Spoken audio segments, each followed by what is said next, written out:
Twende katika maneno ya Mungu. Twende katika maneno ya Mungu.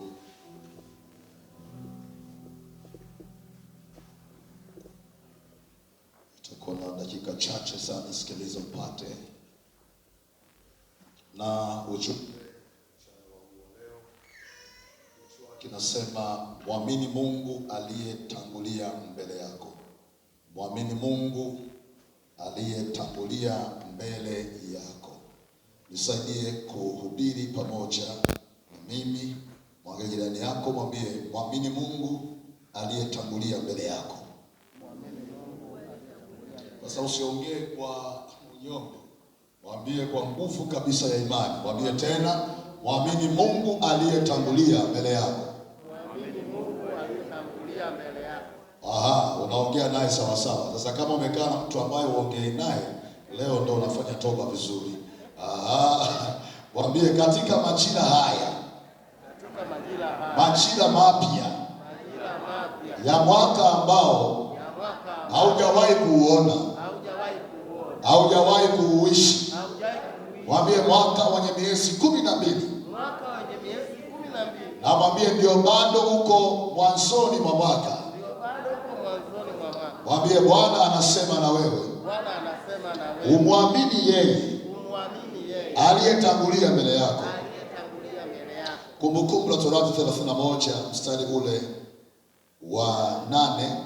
Kumbukumbu 31 na mstari wa 8. Nataka twende haraka. Maandiko yanasema, naye Bwana yeye ndiye atakaye kutangulia, atakuwa pamoja nawe, hata kupungukia wala kukuacha. Usiogope wala usifadhaike. Hebu naomba ya maneno uweze kuyasema kibinafsi. Hebu yarudie. Sema, naye Bwana ndiye aliyenitangulia. Sema. Hebu sema, atakuwa pamoja nami, hata nipungukia wala kuniacha. Nisiogope wala nisifadhaike. Yako mambo manne katika mstari ambao unausoma. Jambo la kwanza, Bwana ndiye aliyekutangulia. Jambo la pili, anasema atakuwa pamoja nawe, kwa maana ya ushirika pamoja nawe. Alafu anasema hata kupungukia wala kukuacha. Haya ni mambo atakayoyatenda, anayaahidi kwako ya kwamba hata kupungukia wala hata kuacha. Alafu mwisho anasema usiogope wala usifadhaike. Kinyume cha uoga ni imani. Maana yake anakutaka uweze kuamini ya kwamba hata kupungukia hata kuacha. Anataka uamini ya kwamba Bwana ndiye aliyekutangulia. Sasa naomba haraka uandike kweli za msingi kuhusu Mungu na majira yaliyo mbele yako. Kweli za msingi kuhusu Mungu na majira yaliyo mbele yako.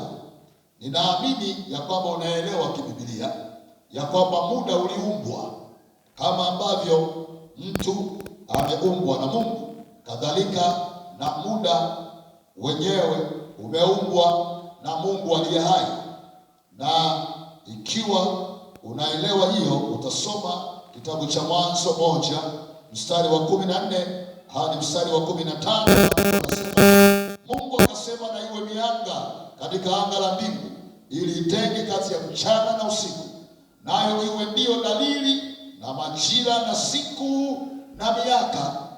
Tena iwe ndiyo mianga katika anga la mbingu, itie nuru juu ya nchi. Ikawa hivyo. Mungu aliye hai ndiye aliyeumba muda. Hii izame katika moyo wako. Mwaka 2026, majira mapya, nani ameyaleta kwenye maisha yako? Nataka umuone Mungu ndiye ambaye ameyaleta majira haya katika maisha yako. Na sasa andika kweli ya msingi namba 1 kuhusu Mungu na majira yaliyo mbele. Nikikwambia majira yaliyo mbele, namaanisha majira ambayo haujayaishi bado. Namaanisha mwezi wa pili, wa tatu, wa nne, wa tano. Nazungumzia siku za usoni za maisha yako. Sasa tunapata mahusiano hapa kuhusiana na kweli za msingi kuhusu Mungu na majira yaliyo mbele yako. Namba moja, Mungu hutangulia mbele ya majira ambayo wewe haujayaishi bado. Hili ni jambo la kwanza likae moyoni. Mungu hutangulia mbele kwenye majira ambayo wewe hujaishi bado. Huwa anatangulia katika miezi, katika siku, katika majuma, katika wiki ambazo bado haujaziishi bado. Na kwa ufahamu huu sasa, maana yake ni kwamba kesho yetu ameishika Mungu na si mtu yeyote. Hii inamfanya Mungu wako aweze kuwa mwenyeji wetu kwa majira ambayo bado sisi hatujayaishi. Usimweke mtu yoyote katika siku, miezi, majuma na miaka iliyo mbele yako. Mwenye uwezo wa kutangulia na kuyajua majira ya usoni ni Mungu peke yake. Jambo la pili, kueleza msingi kuhusu Mungu na majira yaliyo mbele yako. Jambo la pili, Mungu akikutangulia huwateketeza maadui walio mbele yako kabla hawajakufikia wewe. Narudia, Mungu akikutangulia, anapotangulia analo lengo. Anaangalia maadui walioko mbele na huwa anawateketeza maadui yao kabla hawajakufikia wewe. Kitabu cha Kumbukumbu la Torati mlango wa 9 mstari wa 3. Kumbukumbu la Torati 9:3, maandiko yanasema, basi jua siku ya leo kuwa Bwana Mungu wako ndiye atanguliaye kuvuka mbele yako kama moto uteketezao. Atawaangamiza tena atawaangusha, akawafukuza na kuwapoteza upesi kama alivyokuambia Bwana. Sasa naomba, hii ni ahadi nzuri ya Mungu aliye hai. Naomba ukiwa unaamini, naomba uitamke kwa kinywa chako. Hebu sema, Baba, ninayo imani. Baba, ninayo imani ya kwamba katika siku zilizo mbele yangu, katika miaka iliyo mbele yangu, miezi iliyo mbele yangu ambayo sijaiishi bado, wewe umeshatangulia mbele yangu ili kusawazisha mapito na wale maadui waliosimama mbele yangu. Wewe Bwana umewaendea kama moto ulao, wameteketea mbele yangu ili niweze kupita na kuiona miisho ulioweza kuiandalia. Jambo la tatu, ufahamu huu ukae kueleza msingi kuhusu Mungu na majira yaliyo mbele yako. Jambo la tatu, Mungu akikutangulia hutuma malaika wake akuongoze mpaka mahali alipokuandalia kwa mafanikio yako. Narudia tena, Mungu akikutangulia huwa anatuma malaika wakuongoze mpaka mahali alipokuandalia kwa mafanikio yako. Kitabu kile cha Kutoka mlango wa 23 na mstari wa 20.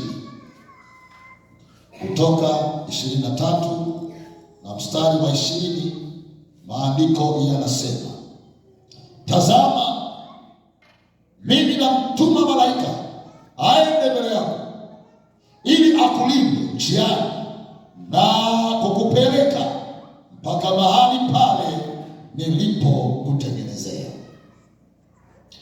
Anasema kuna mahali ametengeneza tayari mbele yako, na wewe haujui mambo aliyokutengenezea, aliyokuandalia. Yapo yameshaandaliwa, unahitaji mwongozo kuyafikia. Anasema na mtuma malaika. Malaika si lazima ashuke hapa na mbao uone. Malaika maana yake mjumbe wake, na kila mjumbe ana ujumbe. Na ndio maana sikiliza kwa makini. Kuna watu watakuwa wanaongea mwaka huu mambo yanayohusu baadaye wako, mambo yanayohusu kesho yako. Inawezekana kwaya ikaimba, mhubiri akahubiri, mwalimu akafundisha. Yuko malaika anatumwa mbele yako kwa ujumbe anaokupa, utakuongoza ili uweze kufika mahali ambapo Mungu amekuandalia. Hebu naomba ukiri tena pamoja nami. Hebu sema, Bwana wangu, ninayo imani mbele yako ya kwamba wewe uliyenitangulia umeshaniandalia maeneo ya mafanikio. Umeshaniandalia watu ambao wakishirikiana na mimi na yaona mafanikio. Sema, Bwana, yule malaika uliyemwandaa ili aniongoze njiani, anifikishe pale uliponiandalia. Huyo malaika asinipite, huyo mjumbe asinipite. Nataka nifike pale uliponiandalia. Jambo la nne. Mungu akikutangulia huwa anatoa mwongozo wa njia uipasayo kuiendea kwa ajili ya mafanikio yako. Huwa anatoa mwongozo. Moja kati ya kitu muhimu kukijua, divine direction, uongozi wa kiungu utakusaidia. Zaburi 32 mstari wa 8, maandiko yanasema, nitakufundisha na kukuonyesha njia utakayoiendea, nitakushauri jicho langu likikutazama. Huyu Mungu una mambo ameandaa, hautayafikia kama hujaijua njia. Anasema mambo mazito. Moja, anasema nitakuwa kama mwalimu kwako, maana yake nitakufundisha. Anasema nitakuwa mshauri wako, maana yake nitakushauri. Anasema nitakuwa mwangalizi wako, anasema jicho langu likikutazama. Moja kati ya mambo unayotakiwa kuyashika na kuyatafuta ni uongozi wa kiungu, maongozi ya Mungu aliye hai. Jambo la 5.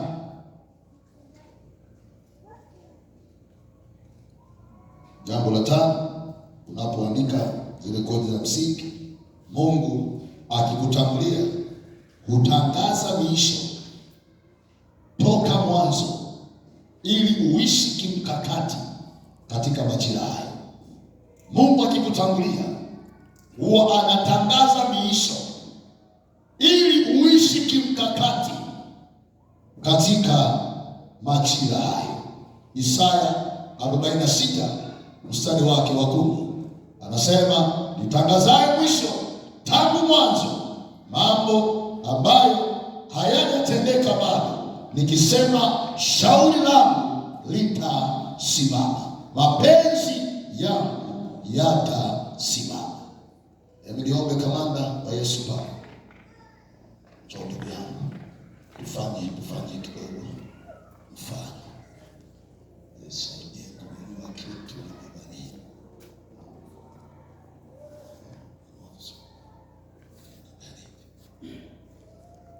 Nitazame hapa kanisa la Mungu. Yaani mtu.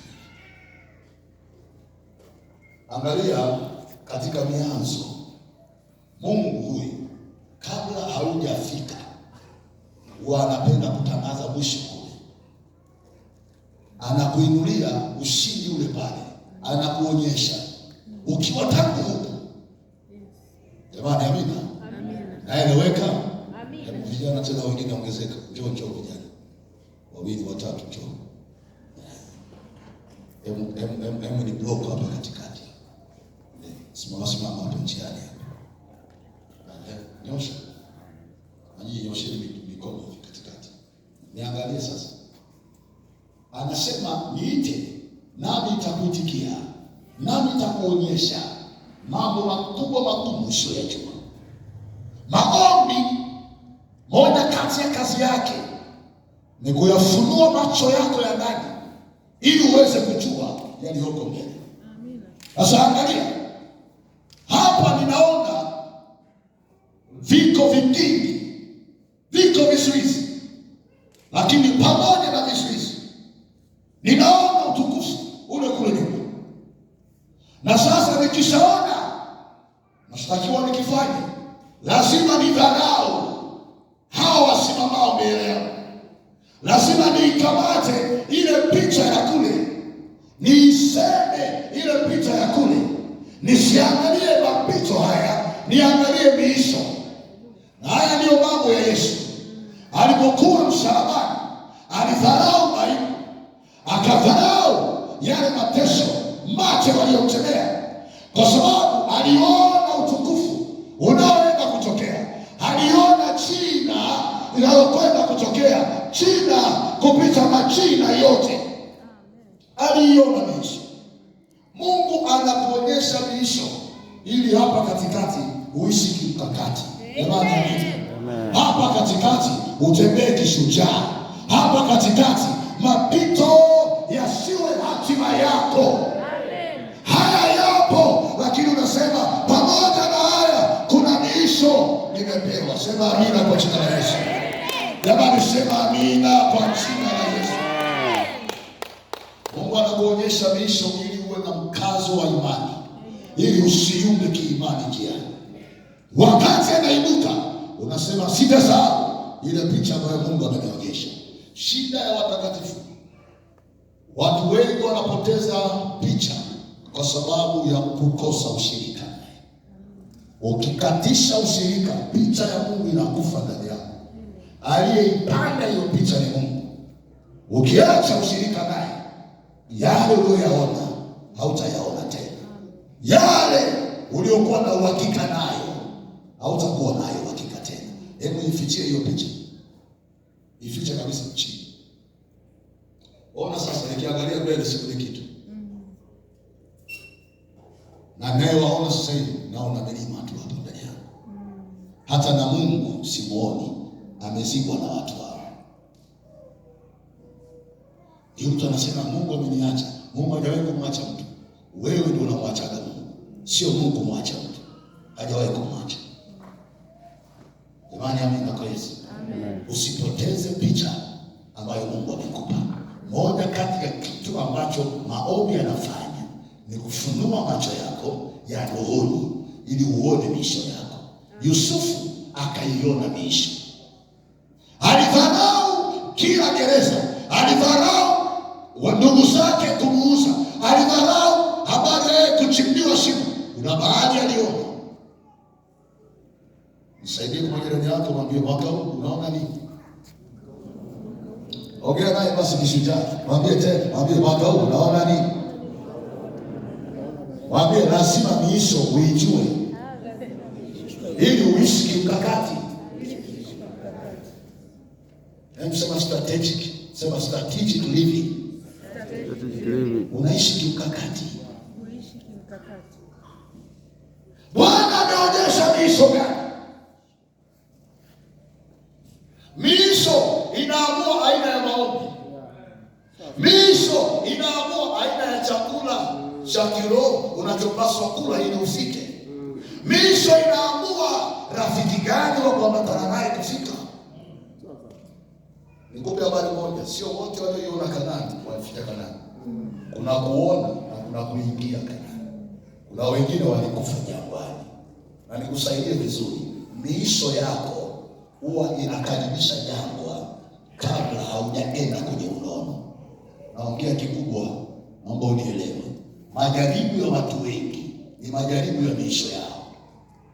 Kuna mambo yaandaliwa yanakuja ili utanue kifua, ushinde majaribu, uingie ulikoahidiwa. Huwezi kufikia mwisho ulioandaliwa kabla ya kupita kwenye jambo. Amen. Bwana asifiwe. Amen. Hakuna utukufu pasipo mapito. Na sijakwambia vituo, na sijakwambia hatima. Mapito ni sehemu za kupita, sio za kukaa. Nisaidie kumwambia jirani yako, mwambie mapito ni ya kupita, sio ya kukaa. Mapito ni ya kupita, sio ya kukaa. Mwambie tena basi, mwambie pita kwenye pito, usikae kwenye pito. Pita kwenye pito, usikae kwenye pito. Alikuwepo Joshua na Kalebu mwana wa Yefune. Ndiye ambaye alipoangalia akaona kuna majitu, lakini aliona weakness yao. Akasema pamoja na wanaitwa majitu, lakini ufuri wao Bwana amewaondolea. Na kwa hiyo wale majitu ni kama chakula kwetu. Wanaofanikiwa hawakuzi matatizo, wao wanaangalia fursa katika tatizo. Daudi alipomwangalia Goliati, wengine wanamuona Goliati. Daudi akasema, huyo ni nani asiyetahiriwa? Alishika one factor, which is the weakness of the Goliath. Akasema huyu hata kama ni mkubwa kiasi gani, ana historia kiasi gani, kama hajatahiriwa, maana yake hana maagano na Mungu aliye hai. Na kwa sababu hana maagano na Mungu, kuanguka lazima ataanguka. Naomba nikusaidie, ukimwi hauna maagano na Mungu. Shida, umaskini hauna maagano na Mungu. Lazima uamini chochote kilicho nje ya maagano na Bwana aliye hai lazima kianguke kwenye maisha yako. Sema amina katika jina la Yesu. Amen. Huyo ndiye Mungu ninayemsema, ya kwamba akikupa picha ya miisho, dharau maadui walioko mbele yako, na hawa wakisimama njiani, kazi yako ni nini? Ni kuwapinga ili waweze kukupisha njiani. Sema amina kwa Bwana. Narudia tena, sema amina kwa Bwana. Amen. Yesu aliposema tuvuke mpaka ng'ambo, wanafunzi walitakiwa waione ng'ambo kabla hawajavuka ng'ambo. Jamani, amina. Naomba niseme hivi, wewe wakati unapanga kuja Gosheni, akili yako ilifika Gosheni kabla muda wako hujafika Gosheni. Naeleweka? Uliposema naenda Gosheni, akili ilifika Gosheni kabla ya nini? Ya mwili haujafika Gosheni. Ili utembee kimkakati njiani. Usije ukaambiwa tuelekee Msamvu hapa njiani. Ukisema naenda, utakuwa haujaelewa unakoelekea. Maana yake akili yako inasema wapi? Inaenda Gosheni. Ikiwa Bwana anakueleza mwaka huu lazima ujenge, shika nini? Lazima nijenge. Adui akikwambia utakaa hapa, mwambie umeshachelewa sana, lazima nijenge. Ninahitaja ile picha ya mwisho ambayo Mungu amenipa. Angalia, wakati wanapiga safari kuelekea ng'ambo, upepo ukavuma mkali, na Yesu aonekana amelala. Na hii ndio kazi yake. Kazi ya Yesu ni kusema, kazi yako ni kuamini na kuchukua hatua ya imani. Yesu akishasema amelala. Wanafunzi, wewe amka, hauoni wewe ni shida, angalia tunazama. Mpaka unasema unazama, maana yake umeshaona kuzama ndani kabla mjazama nje. Yesu anaona wameijua imani, wameijua picha ya ng'ambo. Yesu akuongea na Mungu kwamba Mungu, angalia mtumishi wako, umenigia wanafunzi ndio hao kuachia kazi. Nilipowaambia naenda ng'ambo, angalia upepo huu, tuma malaika wauzimishe upepo. Hakuna. Yesu alishajua Mungu anataka waende ng'ambo. Kinachoinuka katikati hapa sio mwingine, huyu ni Shetani. Na kwa hivyo ni wakati wa kutumia mamlaka. Maandiko yananiambia akauambia upepo, nyamaza kimya, nyamaza kimya. Wakawa na shwari kuu, wanafunzi wakafika salama. Naomba nikusaidie, wakati Mungu anatangaza miisho, elewa yatainuka mambo kupinga ile picha unayopewa. Cha kufanya, ukishaona hayo usianze kulia. Ukishayaona hayo usianze kukata tamaa. Ukishayaona hayo badilisha gia, tumia mamlaka uliopewa. Waambie mlima ung'oke mbele yako ili uweze kufika. Sema amina katika jina la Yesu.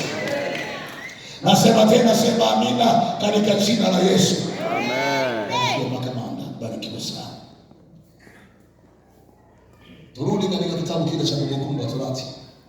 Kumbukumbu la Torati. Kumbukumbu la Torati 31:8. Tunakaa pale.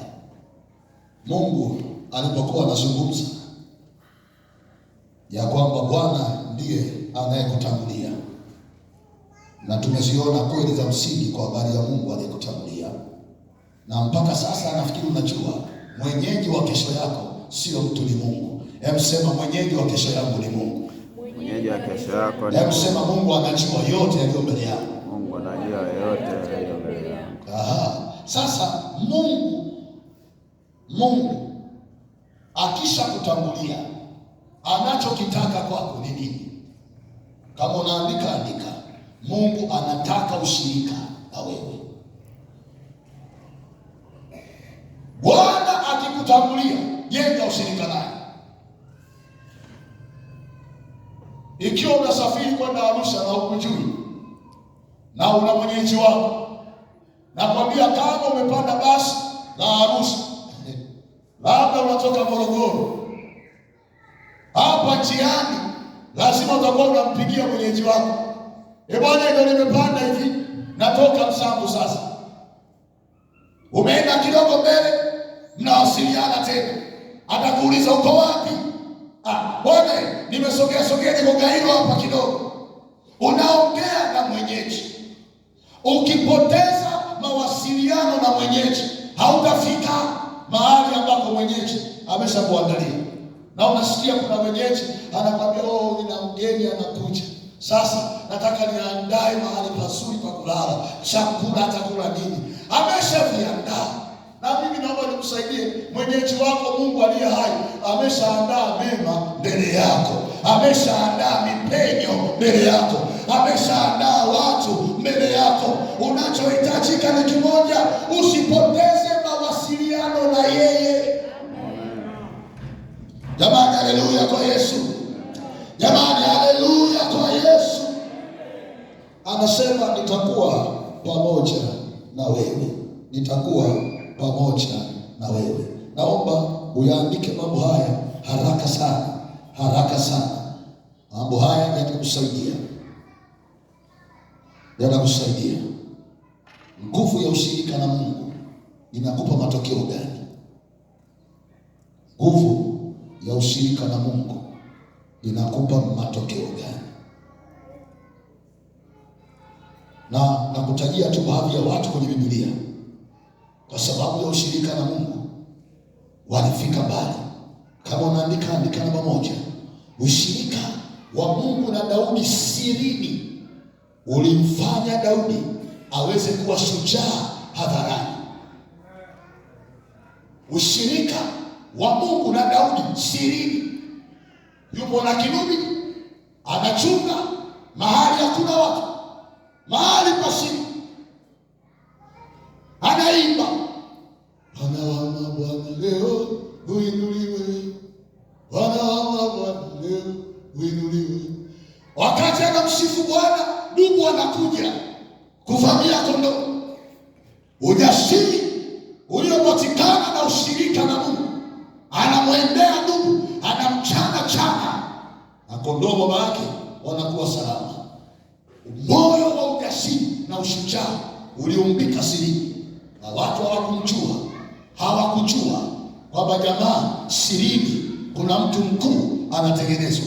Siku ya kutokea tatizo hadharani, ametumwa kupeleka chakula. Na naomba nikusaidie, wanaopelekaga chakula kwenye vita na kuandaa ni wanawake. Daudi kalionekana sio kamtu kamana, kanaambiwa leta chakula, anakwenda, lakini ndiye aliyemwangusha Goliati. Siri yake ilikuwa ni nini? Ushirika na Mungu sirini. Mwambie jirani yako, mwambie kaa na Mungu sirini upate matokeo hadharani. Mwambie Kaa na Mungu sirini upate matokeo hadharani. Jambo la pili, ushirika na Mungu ulimfanya Daudi awe na matokeo makubwa kupitia vitu vidogo vilivyodharauliwa na watu. Daudi alipata matokeo kwa kutumia kombeo na jiwe laini, lakini alirusha kwa jina la Bwana aliye hai. Mwambie jirani yako, mwambie usidharau vitu vidogo ukiwa na Mungu. Haujaongea naye, mwambie hakuna kitu kidogo mbele za uwepo wa Bwana. Mwambie tena, vilivyodharaulika huwa vina maana katika uwepo wa Mungu. Na kuombea katika jina la Yesu mwaka huu, mikono yako isiache kufanya chochote kile. Hata kama unauza karanga, hata kama unauza mchicha, na kuambia pamoja na Bwana utamwangusha Goliati kwenye maisha yako. Pamoja na Bwana. Ishu sio kukaa kwenye ofisi ya kiyoyozi. Ishu uwe na kazi ya mkono. Anasema nitabariki kazi ya mikono yako. Akasema ofisi ikoje? Anasema kazi ya mikono yako.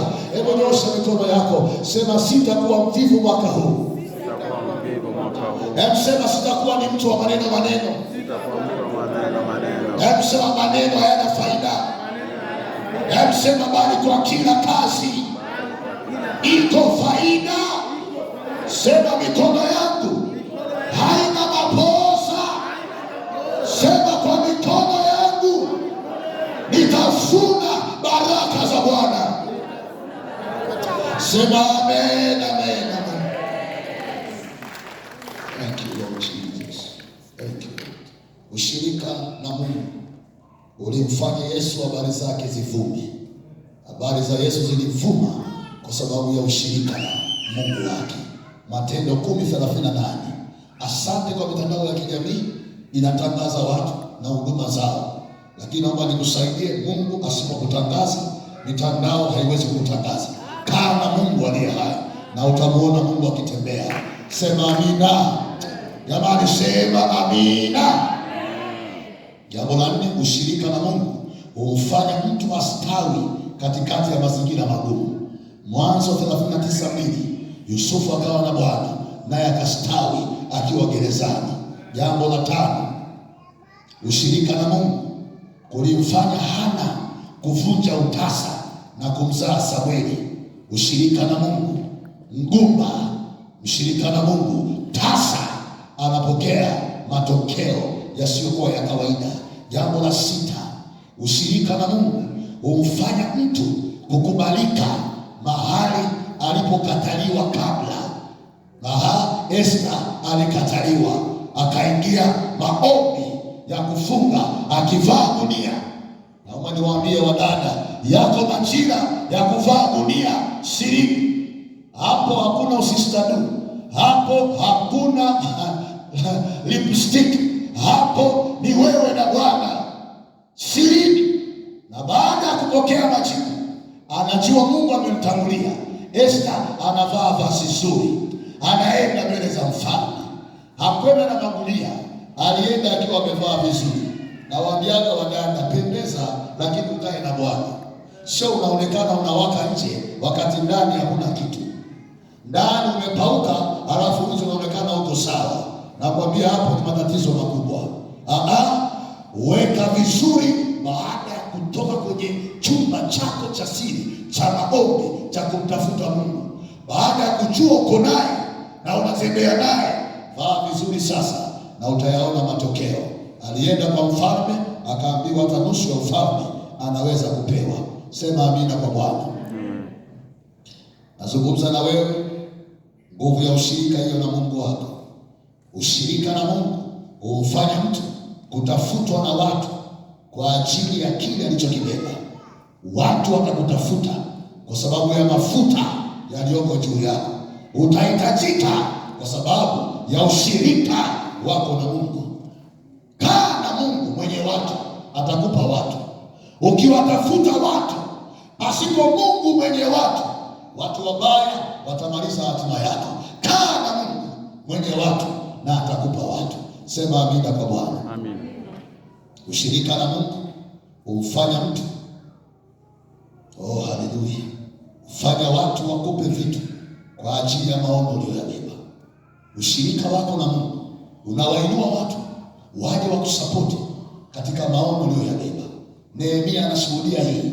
Kitabu cha Nehemia tusoma peke yako. Nehemia sura ya 2 mstari wa 4 hadi wa 5 na mstari wa 8. Yeremia anasema, naye mfalme akanipa kama mkono mwema wa Mungu wangu ulivyokuwa juu yangu. Mfalme anampa sawasawa na mkono mwema wa Mungu uliokuwa juu yake.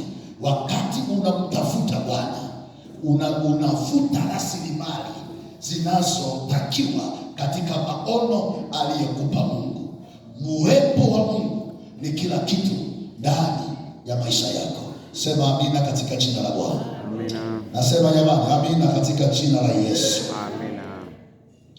Mungu amesema na wewe ya kwamba atakuwa pamoja nawe, na hivyo anasema matokeo ni haya, hata kupungukiwa, hata kupungukia na chochote. Hebu sema, Mungu hata nipungukia na chochote. Mungu hata nipungukia na... Kama unaandika, upaji wa Mungu utakuwa pamoja nawe.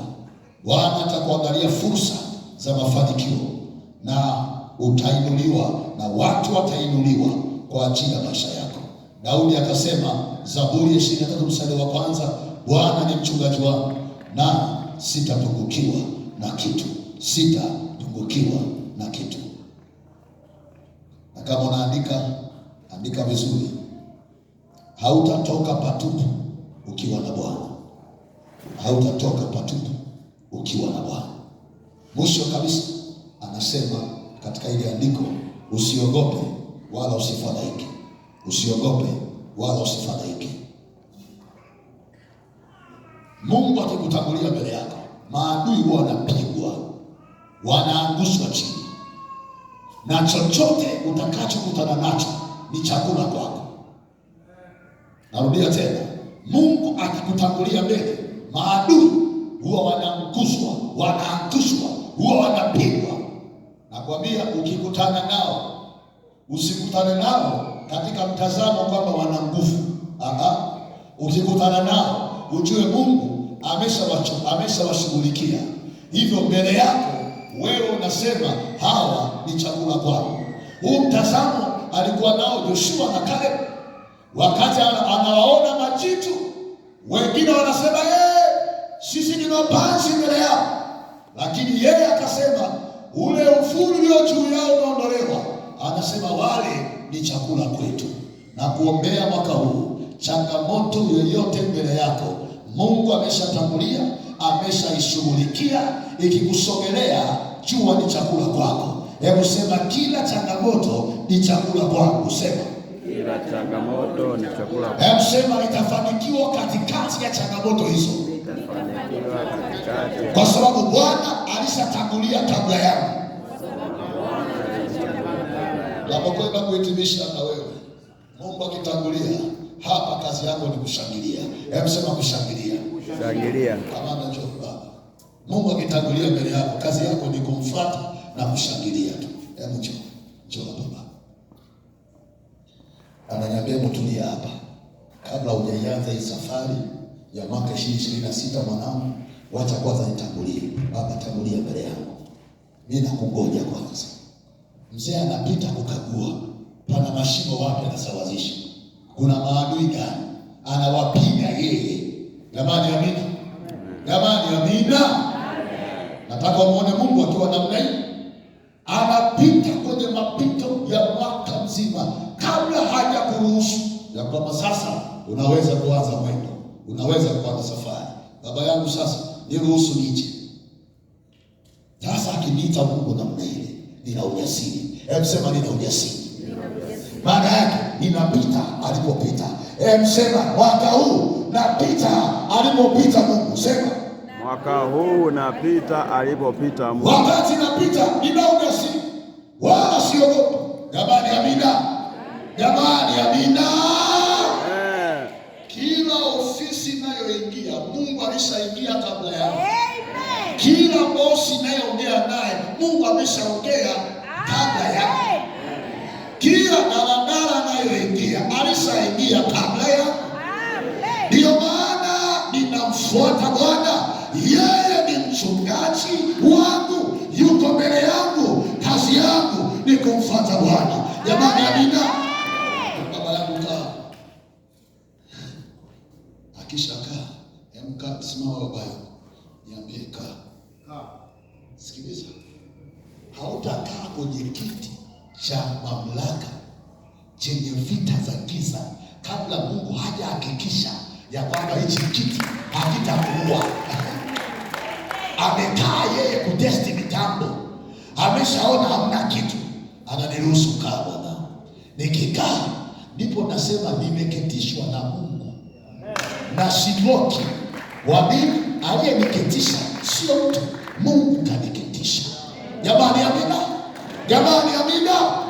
Nasema uingie kwenye ofisi ambayo Mungu ameshaingia tayari. Nasema upite katika mapito ambayo Bwana ameshapita tayari. Simama tumalize, simama tumalize. Thank you Lord Jesus. Hebu sema Bwana ninakuamini. Bwana ninakuamini. Haujaongea bado, sema tena. Bwana ninakuamini. Bwana ninakuamini. Umeshatangulia mbele yangu. Umeshawapiga maadui. Wameshaanguka mbele yangu. Sema nami naamini. Hakuna atakayeweza kusimama mbele yangu. Maana Bwana umeshakutana naye. Sema neno haya, sema kutana na kila adui aliye mbele yangu. Kutana na kila dhoruba iliyo mbele yangu. Kutana na kila uhitaji ulio mbele yangu nisiyoujua. Bwana tangulia mbele yangu. Naomba kama tuna muda, labda dakika 5 sisi zimebaki, sogea mbele tumshukuru Mungu pamoja.